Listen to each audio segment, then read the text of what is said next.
So yeah, big changes were made by being hit over the head with a frying pan last time. For Armageddon, this is not Armageddon 2. This was us very much not being happy for a long time and both of us being toxic. I definitely amped it up the most, but you know, were the one who was starting it. I was trying to be patient at first. Or maybe it just goes back farther. Maybe I was doing things, maybe I did start it, but it goes back farther than this recent episode where, it wasn't this once a month. It was me like putting mom ahead of you, which wasn't intentional. Like I wasn't trying to do things to hurt you. I was just going, mom sits there and won't say anything, even if she needs it. And you sit there and say 19 things, even if you don't sometimes, or at least there's many a day. And so I was given priority to mom, especially because she was the one in the most need. But I basically used that to ignore you and not make you a priority at all. And that's the part that hurts about that is because I was doing that to my girlfriend, not my girlfriend, but my fiance. I was doing that to my equal, you know. But I get the feeling now, like it's always little girl who feels that, she feels like daddy is neglecting her and not wanting her around, and it's just got to feel horrible. And, um, it's the kind of thing where at the time I'm also just really hurt by things like you not wanting to give up your bedroom for mom, and you not able to put your own issues to the side to help me, like you wanting me to move back to Arizona at first, and just like it's just like don't you understand how much stress I'm undergoing? My mom's moving in after a fall with memory problems. Like can you do things that reduce my stress, not increase them? But I think maybe even by then you were already starting to check out because we hadn't kept the relationship fresh. We hadn't done what we said we were going to do and keep dating and get me time. And part of me really likes the idea of just you and me going on vacation, assuming fingers and toes crossed, assuming we are back together, which I hope we will be at least by then. You and I just going on vacation in May. We don't need to go to the wedding. Let's just you and I go somewhere romantic and reconnect. And, hopefully by then I'll have earned the trust that daddy's back. Daddy's in control now. That other guy doesn't get a say, What does it matter if you say daddy never left you if daddy's letting some other guy push you around? It's like, fuck that noise, Daddy doesn't leave you means here's daddy. I'm in control now, and that shit ain't gonna ever happen again. I give you my word. Like, the same way that I had given you my word I wouldn't drink, and I wouldn't drink until you agreed to it. Like, I give you my word, I'm never going to verbally abuse you again. I'm never going to verbally attack you.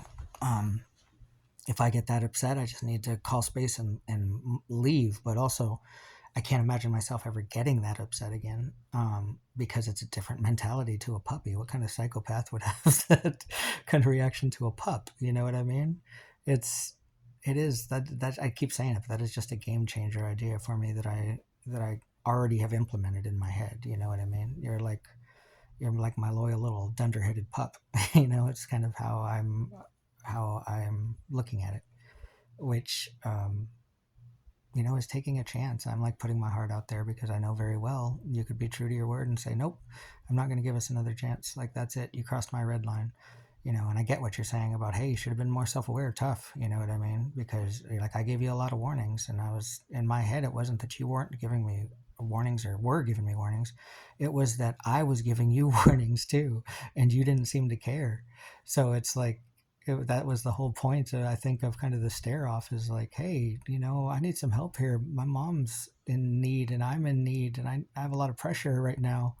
And you're like, hey, I'm not getting any compassion or love or anything like that here. I need some help. I am not in a good way. And we're both like, hey, help, and we're both waiting for the other person to help first. And, daddy's help first. Like, it's just that simple, especially to their pups. There's not a lot a puppy can do wrong as a freaking puppy, So I'm going to research that really well. I just have kind of a rudimentary thing about pets and owners so far, but I'm going to look at that really well this week. And, you told me one of the things to bury myself in is or one of the ways to help myself is just to bury myself into things I love. And I'm doing that with you. I'm doing that with you, not only not only by trying to figure out ways that you'll be happier and will be happier, and also just honestly, it hurts so much being apart for you. I had to sit there and think, okay, how can Deja not change at all? Still be this person who isn't like stepping up and coming through for me, even when it's like stress for my mom. How could she be that person and I could still just love the shit out of her? And I was like, puppy, loyal puppy. She's a puppy. You know what I mean? What do puppies do? They lay around in their pretty panties on their phone in the sunlight. You know what I mean? I don't expect much from them. They're a puppy. I don't have a freaking, it's a very loose kind of, hey, we need to do the dishes sometime, casual thing, like not dirty for mom, pathways, but it isn't this kind of like micromanaging, you know, we need to get this done. The sky is falling anxiety thing, it's very much like chill country puppy sunlight life. So, and I believe I can pull it off. You know what I mean? That's the whole thing. Like, I believe in myself on this. I believe on my ability to make the shift because my ass just got hit upside the fucking head with a goddamn, you know, grill again, or whatever the fucking word is, frying pan.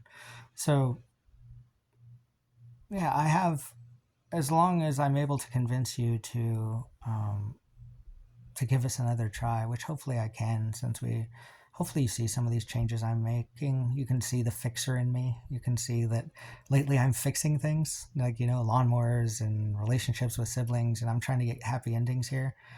My number one thing with you was I didn't make it a priority to suss out, and we considered old patterns, and then you started getting toxic, and I think you started getting toxic because I started putting you second to mom, and that hurt. I believe it hurts your feelings. You know what I mean?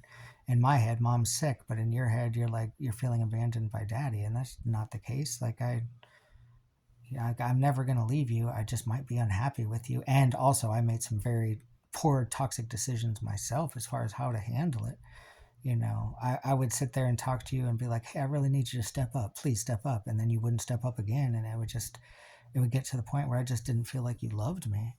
Like when I see you saying things like you love me to pieces on the chat, it's like you do. Like, that's why I say it's just so much better in text. But anyways, I'm making circular points at this point.